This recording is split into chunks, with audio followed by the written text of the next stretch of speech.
জীবনে তিনটি বিষয় আছে, তিনটি বস্তু আছে, তারা যেন আপনাকে কখনো বশে না করে নিতে পারে। প্রথম হলো ধন। ধন যতক্ষণ আপনি ব্যবহার করতে থাকেন, যতক্ষণ তা আপনার কাজে আসছে, ততক্ষণ ঠিক আছে, এই ধন আপনার কাছে অমৃত। কিন্তু যখন এই ধন আপনাকে ব্যবহার করতে শুরু করে, বুঝে যাবেন যে আপনার পতনের সময় শুরু হয়েছে।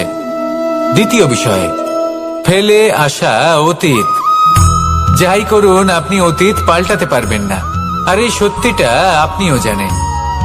কিন্তু তাও এর বশবর্তী আমরা হয়ে পড়ি, আর যখন তাই হয়, তখন এই সংসারে আমরা যেখানেই যাই না কেন, যত বড়ই সুখ লাভ করি না কেন, সেই সব আমাদের কাছে তিক্ত বলে মনে হয়। তৃতীয় বিষয়, আপনার আশেপাশের মানুষ ভিন্ন ভিন্ন ধরনের মানুষ হয়, যাদের চিন্তা ভাবনা এবং দৃষ্টিভঙ্গি ভিন্ন ভিন্ন প্রকারের। যদি এদের বশবর্তী আপনি হয়ে পড়েন, তাহলে কেউ বলবে এটা করো, এটা ভালো। কেউ বলবে এটা করো না, ওটা করো, ওটা ভালো কাজ। কেউ বলবে এই দুটোই করো না, অন্য কিছু করো। এই কথাগুলিতে আপনি এতটাই জড়িয়ে পড়বেন যে আপনি লক্ষ্যভ্রষ্ট হয়ে পড়বেন। তাই এই তিন বিষয় থেকে সাবধানে থাকবেন। যদি কোনো কিছু বশ করতে হয়, তাহলে আপনাকে বশ করতে হবে আপনার আজকে, নিজের বর্তমানকে। এটা খুব প্রয়োজনীয়। এটা ভাববেন যে এই সময়ের সদ্ব্যবহার আমি কিভাবে করব, সময়কে শাসন কিভাবে করব, ওই কর্ম কিভাবে করব যাতে ভবিষ্যতে কখনো আমার আফসোস না হয়, বরং এই সংসার আমাকে নিয়ে গর্ব করবে, সেই কর্ম করুন। আর যখন আপনি এটা শিখে নেবেন, তখন আপনি নিজেই নিজেকে প্রকৃত অর্থে ভাগ্যশালী করে তুলবেন। আসুন আমার সাথে ভালোবেসে বলুন, রাধা রাধা।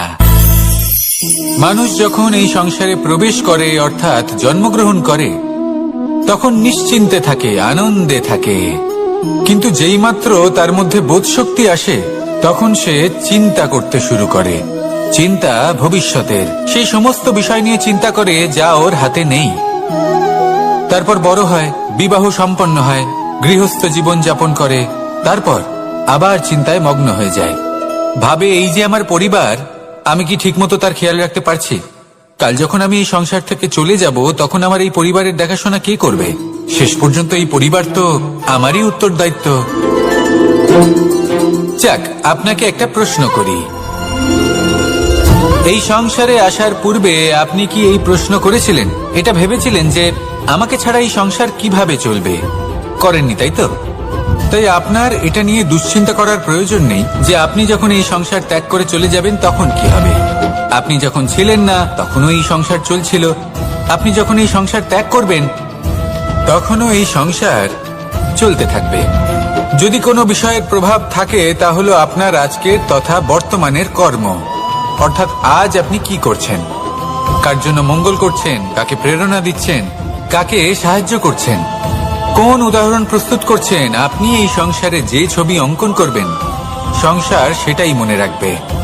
তাহলে শুধু সৎকর্ম করুন, মঙ্গল করতে থাকুন, আর আমার সাথে ভালোবেসে বলুন, রাধা রাধা।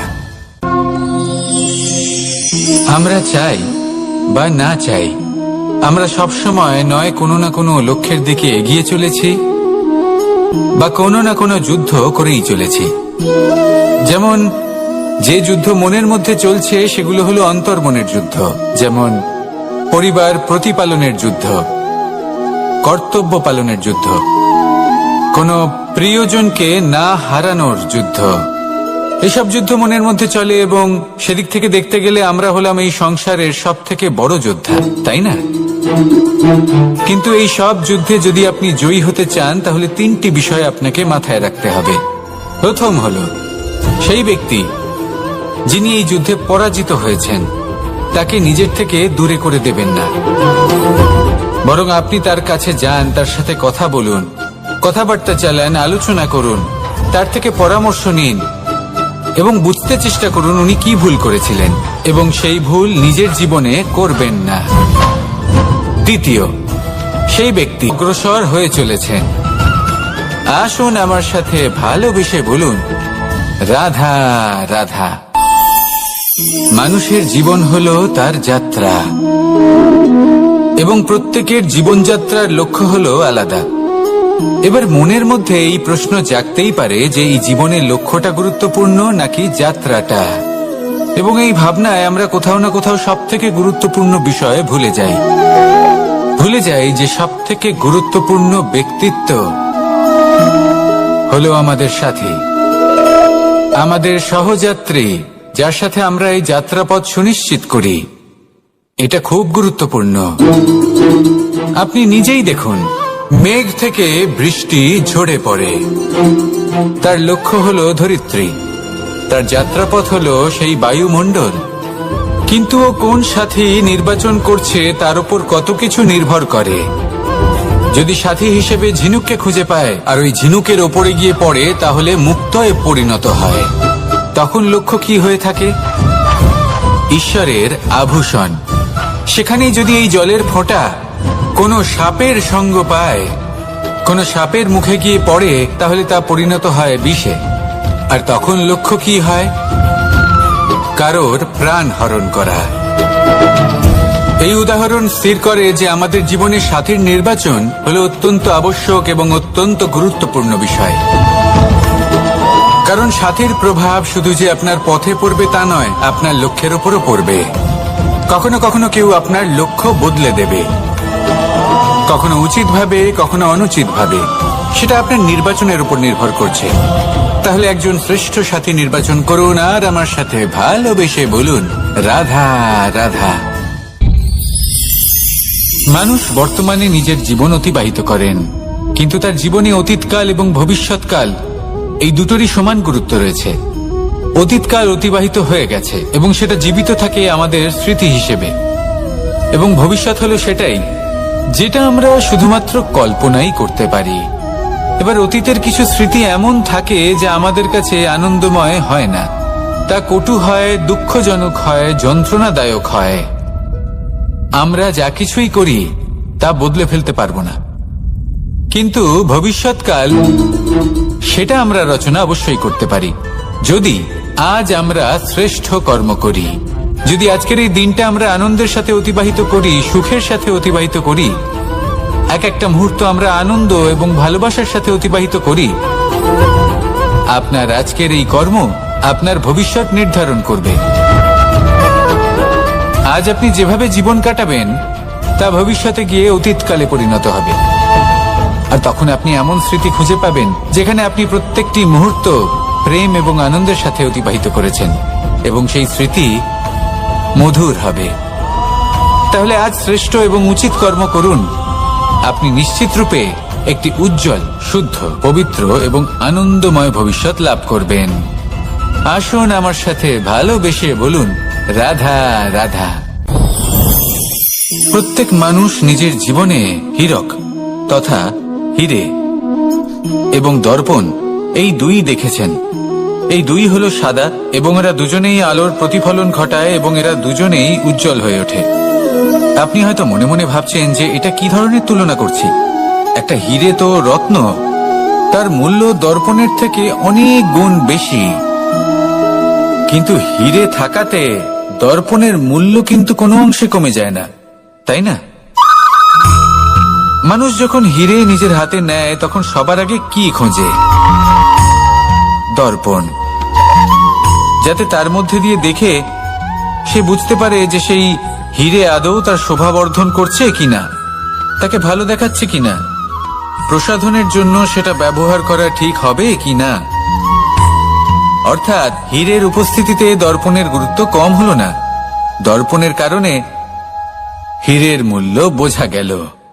আমাদের জীবনেও ঠিক এরকমই ঘটে। আপনারা যদি সংসারে নিজের আশেপাশে দেখেন, এমন অনেক মানুষ দেখতে পাবেন যারা নিজেদের ক্ষেত্রে মহান স্থানে পৌঁছেছেন, নিপুণ এবং শ্রেষ্ঠ হয়েছেন। ছোট মনে করবেন না। আসুন আর আমার সাথে ভালোবেসে বলুন, রাধা রাধা। পাপ এবং পুণ্য এই দুই হলো সংসারের এমন দুই বিন্দু যাকে কেন্দ্র করে এই সংসারের চক্র ঘুরতে থাকে। আমরা যদি কোনো কর্ম বিচার করি, হয় পুণ্য নয় পাপের দৃষ্টিভঙ্গি দিয়ে, এটা হয় পুণ্য না হলে পাপ।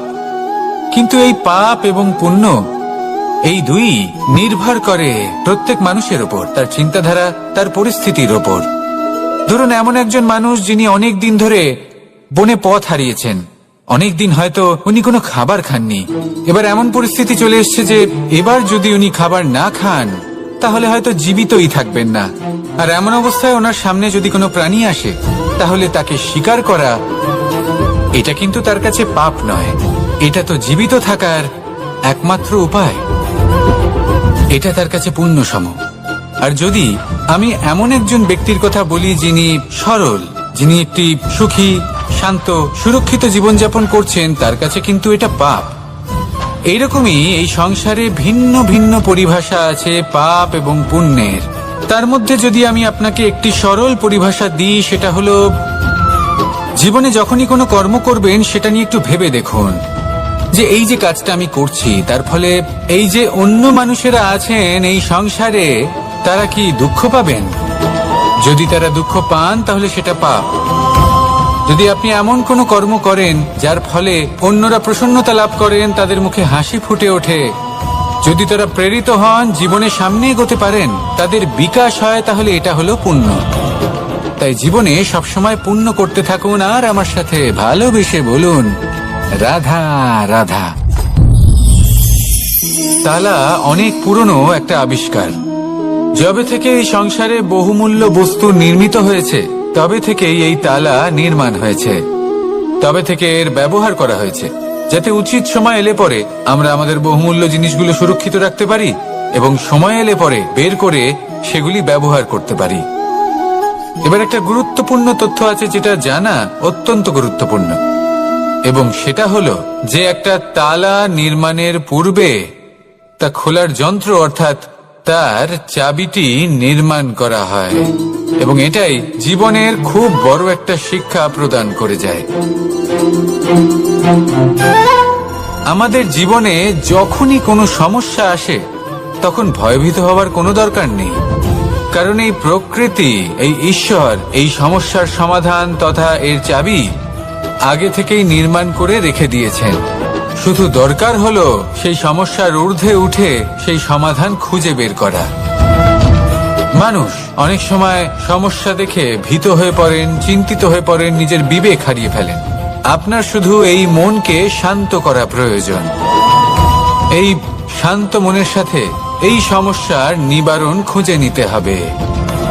তাই সমস্যা যতই তীব্র হোক না কেন ভয় পাওয়ার কোনো প্রয়োজন নেই। পরম শান্ত মনে সমাধান খুঁজে বের করুন। আসুন আমার সাথে ভালোবেসে বলুন রাধা রাধা। এ হলো রামায়ণের সময়কালের কথা। সেতু নির্মাণ করার কাজ চলছিল। সমস্ত বানর সেনা এই কাজে নিযুক্ত হয়েছিলেন। বড় বড় পাথর তুলে নিয়ে এই বানর সেনা সমুদ্রে ফেলছিলেন। এই কাজ চলছিল। এমন সময় ছোট্ট একটা কাঠবিড়ালি এলো। ছোট ছোট মাটির ডেলা হাতে নিয়ে সাগরের কাছে যাচ্ছিল আর বড় বড় পাথরের পাশে রেখে দিচ্ছিল, যথাসম্ভব সেখানে রেখে আসছিল। সারা দিন ধরে সে এই পরিশ্রম করেই যাচ্ছিল। এবার শ্রীরাম তার এই কাজ দেখতে পেলেন। সেই ছোট্ট কাঠবিড়ালিটিকে নিজের হাতে তুলে নিলেন এবং অত্যন্ত ভালোবেসে তার পিঠে হাত বুলিয়ে দিলেন। কথায় আছে যে কাঠবিড়ালির পিঠে যে দাগ আছে সেই 3টি দাগ এসেছে শ্রীরামচন্দ্রের 3 আঙুলের থেকে।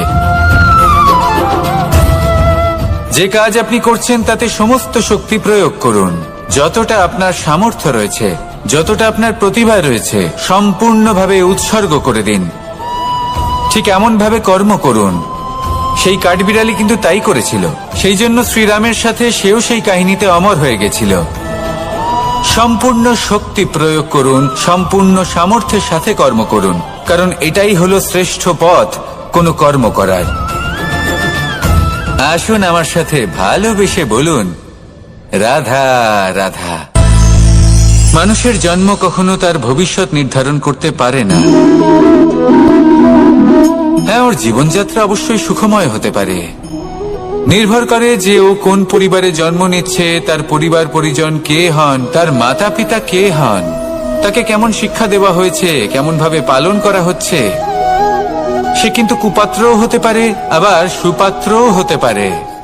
কিন্তু সে চলে যাওয়ার পর এই সংসার তাকে মনে রাখবে নাকি না? আর যদি মনেও রাখে তাহলে কিভাবে মনে রাখবে সেটা নির্ভর করছে তার কর্ম এবং তার নির্বাচনের উপর। ঠিক যেমন বর্ষার এই জলের ফোঁটা যখন মেঘ থেকে ঝরে পড়ে তখন তার এই নির্বাচন হলো গুরুত্বপূর্ণ, কারণ তার নির্বাচন তার উপর নির্ভর করছে তার ভবিষ্যৎ কেমন হবে। ঝিনুকের মুখে পড়লে মুক্ত হয়ে ওঠে, সাপের মুখে পড়লে বিষ, আর যদি কোনো পাতায় পড়ে তাহলে শিশিরে পরিণত হয়। তাহলে কর্ম এবং নির্বাচন দুটি জীবনে গুরুত্বপূর্ণ। এদের বিষয় বিশেষ যত্ন নেবেন এবং আমার সাথে ভালোবেসে বলবেন রাধা রাধা। কখনো কখনো আমাদের জীবনে দুঃখ আসে এবং তার কারণ হলো সন্দেহ। মানুষ আমাদের উপর সন্দেহ করে, আমাদের কর্ম নিয়ে, আমাদের মানসিকতা নিয়ে, আমাদের কথা নিয়ে, আমাদের চরিত্র নিয়ে।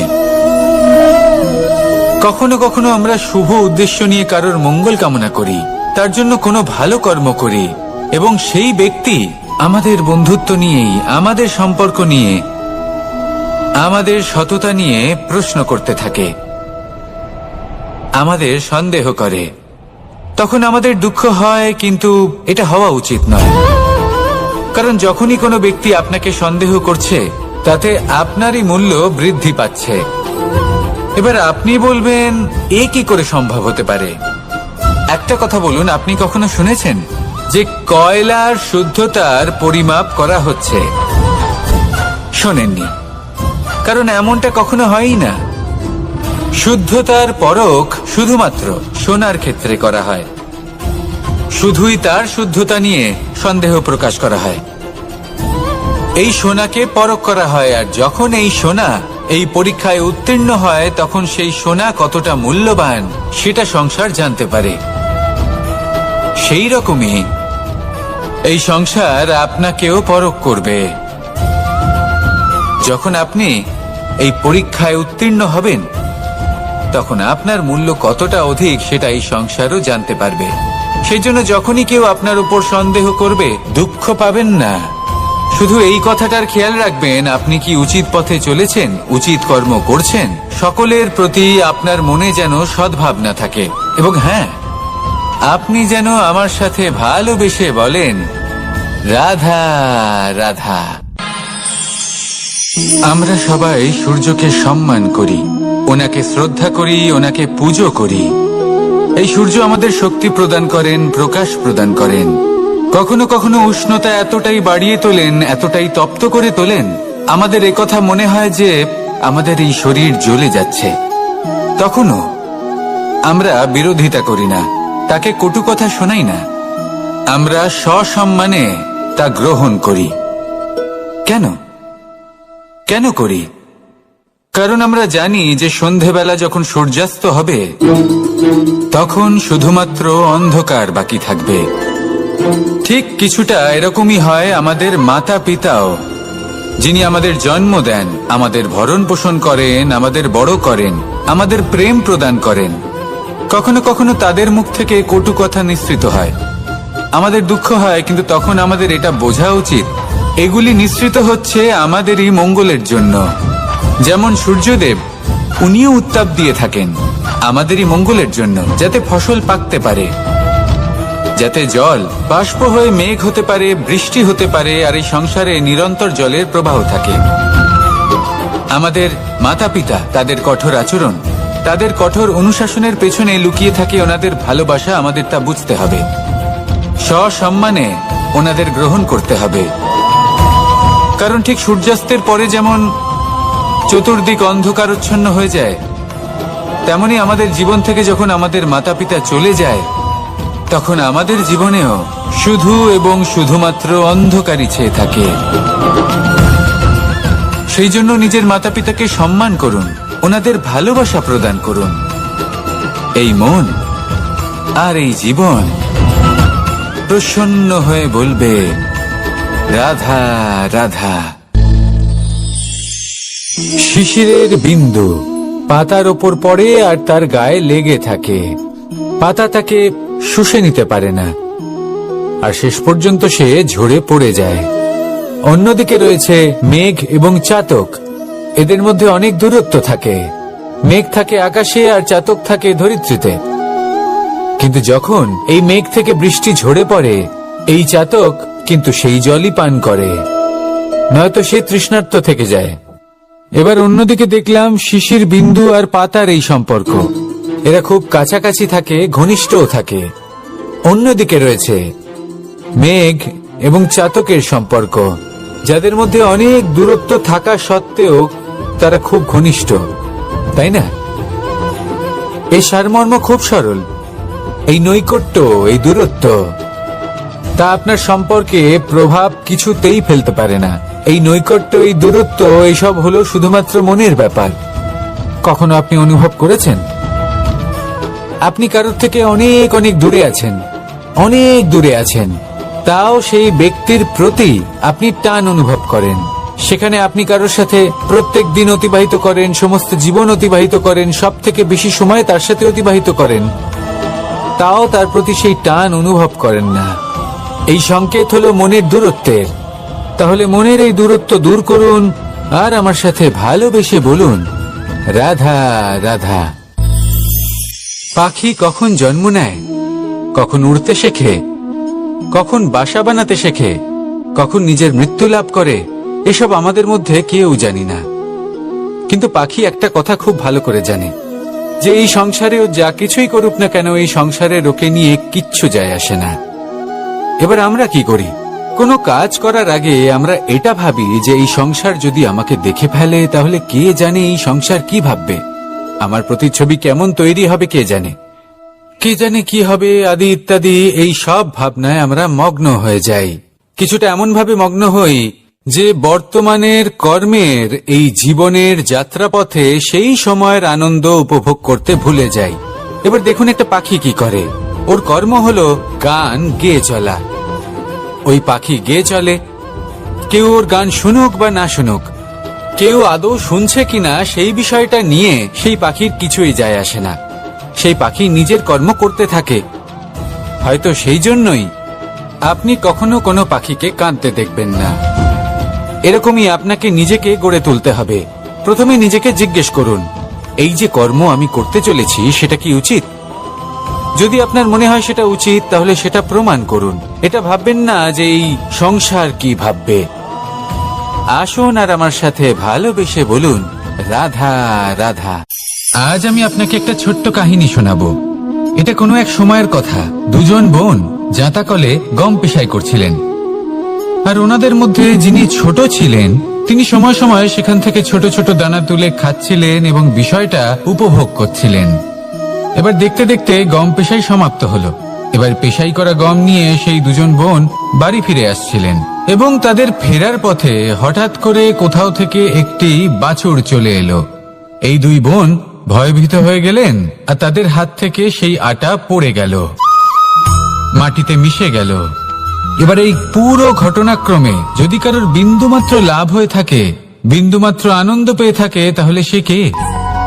সেই ছোট বোন, যিনি মাঝে মাঝেই গমের দানা তুলছিলেন এবং খাচ্ছিলেন। কিছুটা হলেও উনি আনন্দ লাভ করেছিলেন।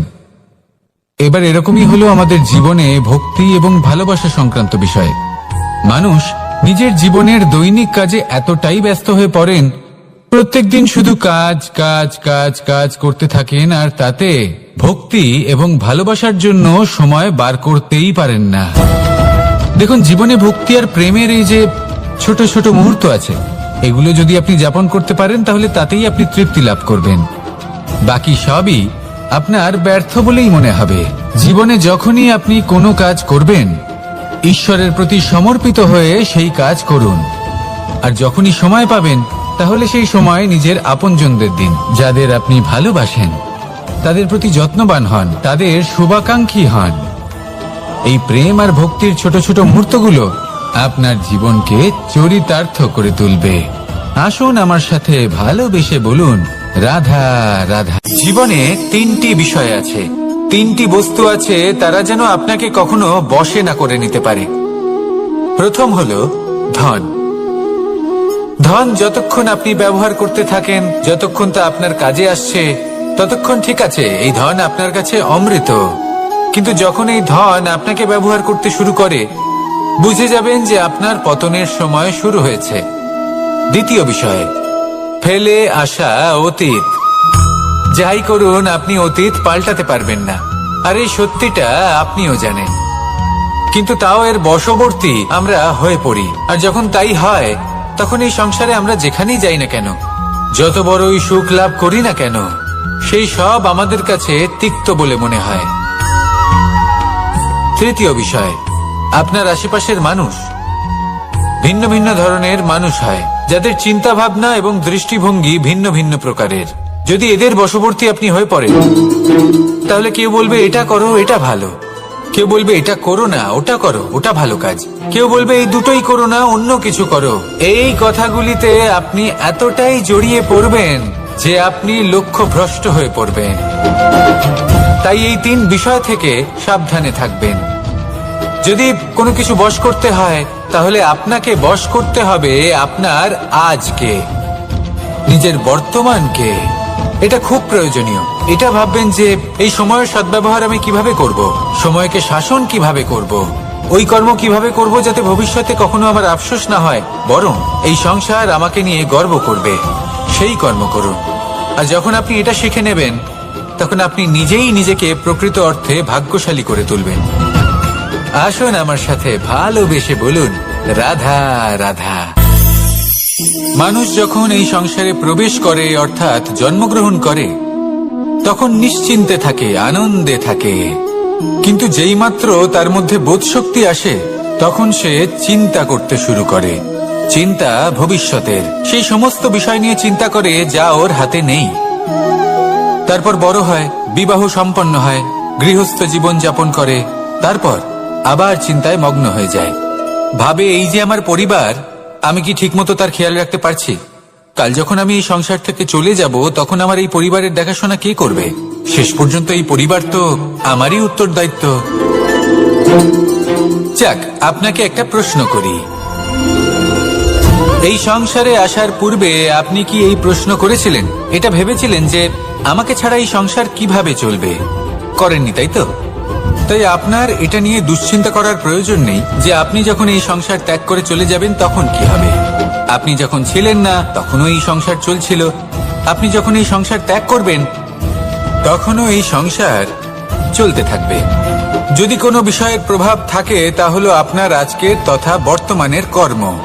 অর্থাৎ আজ আপনি কি করছেন, কার জন্য মঙ্গল করছেন, কাকে প্রেরণা দিচ্ছেন, কাকে সাহায্য করছেন, কোন উদাহরণ প্রস্তুত করছেন। আপনি এই সংসারে যে ছবি অঙ্কন করবেন, সংসার সেটাই মনে রাখবে। তাহলে শুধু সৎকর্ম করুন, মঙ্গল করতে থাকুন, আর আমার সাথে ভালোবেসে বলুন, রাধা রাধা। আমরা চাই বা না চাই, আমরা সবসময় নয় কোনো না কোনো লক্ষ্যের দিকে এগিয়ে চলেছি, বা কোনো না কোনো যুদ্ধ করেই চলেছি। যেমন যে যুদ্ধ মনের মধ্যে চলছে, সেগুলো হলো অন্তর্মনের যুদ্ধ।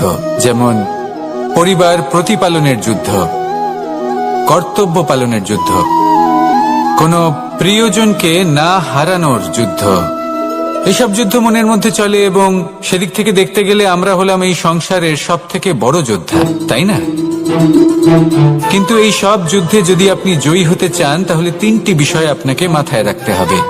প্রথম হলো, সেই ব্যক্তি যিনি এই যুদ্ধে পরাজিত হয়েছেন, তাকে নিজের থেকে দূরে করে দেবেন না, বরং আপনি তার কাছে যান, তার সাথে কথা বলুন, কথাবার্তা চালান, আলোচনা করুন, তার থেকে পরামর্শ নিন এবং বুঝতে চেষ্টা করুন উনি কি ভুল করেছিলেন, এবং সেই ভুল নিজের জীবনে করবেন না।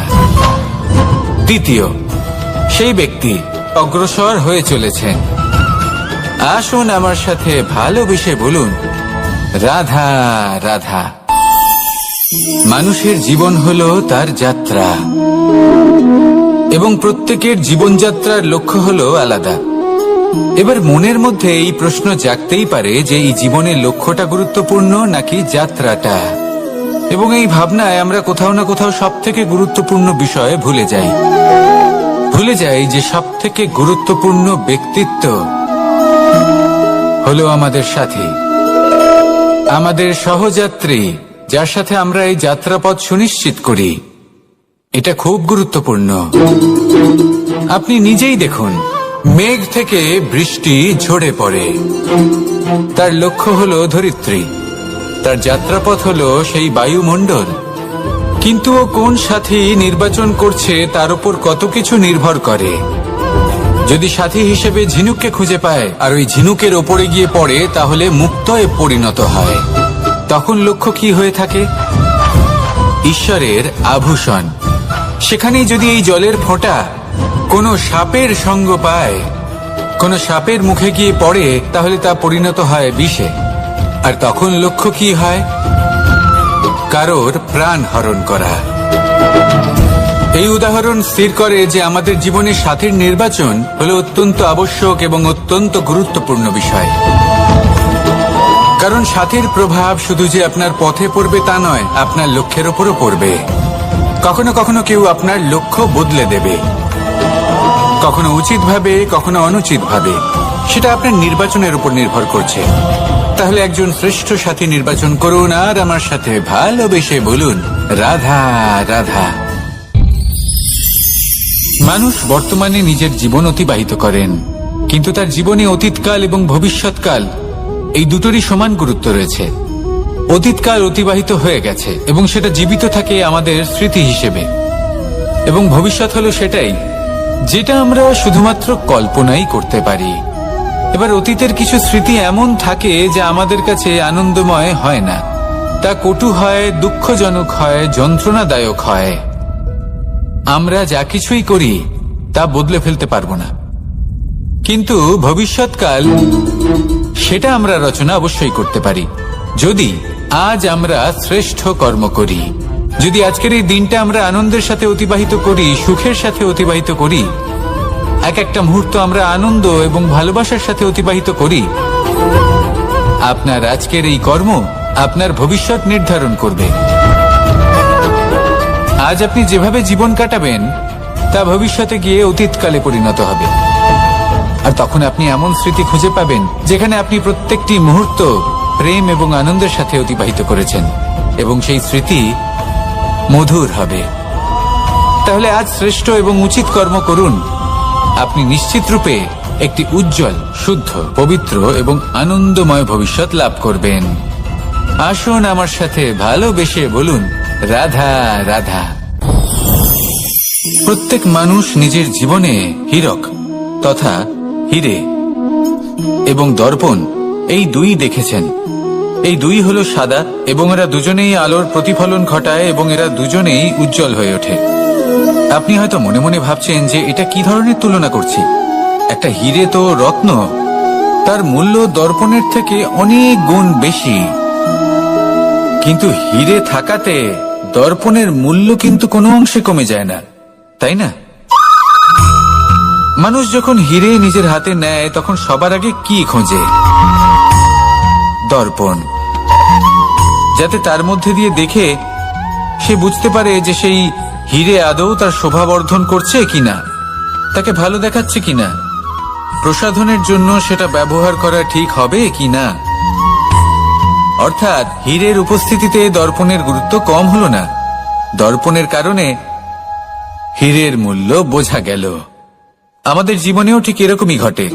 আপনারা যদি সংসারে নিজের আশেপাশে দেখেন, এমন অনেক মানুষ দেখতে পাবেন যারা নিজেদের ক্ষেত্রে মহান স্থানে পৌঁছেছেন, নিপুণ এবং শ্রেষ্ঠ হয়েছেন। যদি আপনি দর্পণ হয়ে থাকেন তাহলে নিজেকে ছোট মনে করবেন না।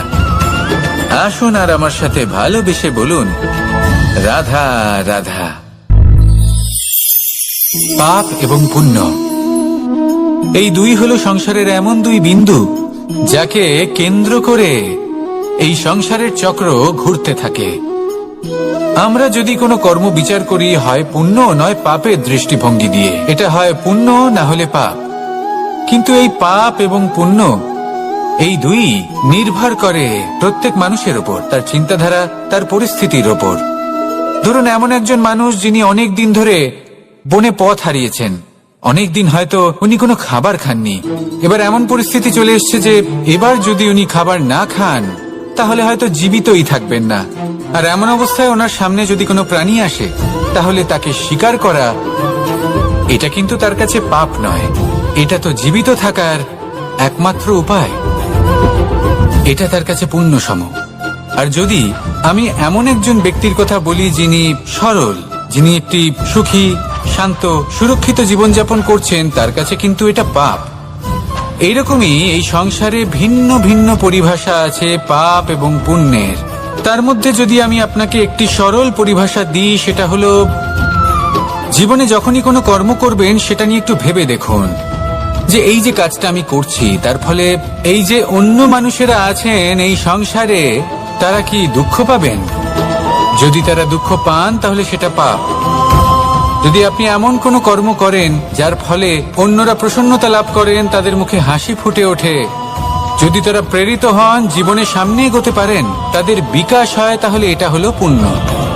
তাই জীবনে সবসময় পুণ্য করতে থাকুন আর আমার সাথে ভালোবেসে বলুন রাধা রাধা।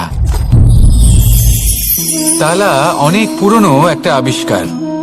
যবে থেকে এই সংসারে বহুমূল্য বস্তু নির্মিত হয়েছে তবে থেকেই এই তালা নির্মাণ হয়েছে, তবে থেকে এর ব্যবহার করা হয়েছে, যাতে উচিত সময় এলে পরে আমরা আমাদের বহুমূল্য জিনিসগুলো সুরক্ষিত রাখতে পারি এবং সময় এলে পরে বের করে সেগুলি ব্যবহার করতে পারি।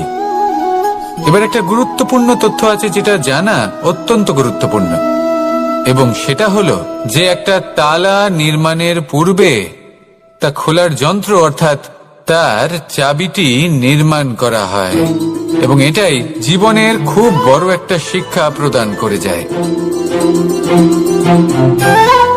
আমাদের জীবনে যখনই কোনো সমস্যা আসে তখন ভয়ভীত হওয়ার কোনো দরকার নেই, কারণ এই প্রকৃতি, এই ঈশ্বর এই সমস্যার সমাধান তথা এর চাবি আগে থেকেই নির্মাণ করে রেখে দিয়েছেন। শুধু দরকার হলো সেই সমস্যার ঊর্ধ্বে উঠে সেই সমাধান খুঁজে বের করা। মানুষ অনেক সময় সমস্যা দেখে ভীত হয়ে পড়েন, চিন্তিত হয়ে পড়েন, নিজের বিবেক হারিয়ে ফেলেন। আপনার শুধু এই মনকে শান্ত করা প্রয়োজন। এই শান্ত মনের সাথে এই সমস্যার নিবারণ খুঁজে নিতে হবে। তাই সমস্যা যতই তীব্র হোক না কেন, ভয় পাওয়ার কোনো প্রয়োজন নেই। পরম শান্ত মনে সমাধান খুঁজে বের করুন। আসুন আমার সাথে ভালোবেসে বলুন রাধা রাধা।